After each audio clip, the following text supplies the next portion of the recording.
Magdasal muna bago hold up. Yan ang ginawa ng isang kawatan matapos tangayin ang 5,000 pisong pera ng isang Indian national sa Cainta, Rizal. Pero mukhang mas matinding dasal ang kailangan niya ngayon dahil agad din kasi siyang nakilala sa tulong ng CCTV. Yan ang Express Report ni Mobile Journal Alexis Ebue.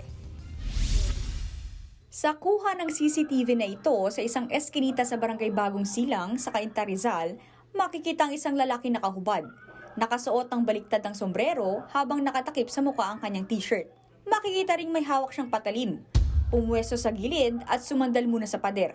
Maya-maya pa, bigla na lang nag-sign of the cross.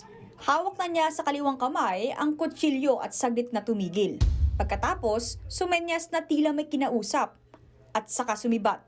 Ilang saglit lang, dumaan ang isang lalaki naka-helmet na isa palang Indian national.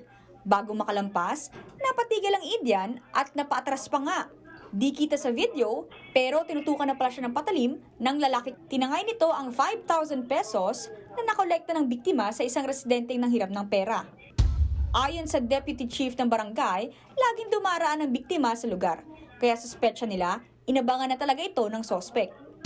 Pinuntahan ng News 5 ang lugar at personal na nakausap ang may-ari ng CCTV.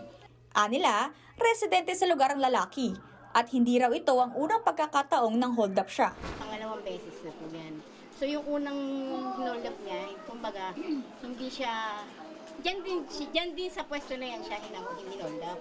So nung naganap ng na-hold up na siya, nag-decide na ako bumili ng CCTV. Walang balak magsampa ng kaso ang biktima. Pero ang presidente ng Bagong Silang Neighborhood Association, desididong sampahan ng reklamo ang sospek. Tinatawag muna namin, hindi sumipot, yung pamilya, yung lola lang. Dinaan namin sa magandang usapan pero nangako naman yung lola na ilalayo dito. Patuloy pa ang investigasyon dyan. Nagbabalita mula sa Frontline, Mobile Journal Alexis Ebue, News 5. Mga kapatid, Nikki de Guzman po. Para sa pasada ng mga rumaratsyadang balita, mag-follow at mag-subscribe na sa social media pages ng News 5.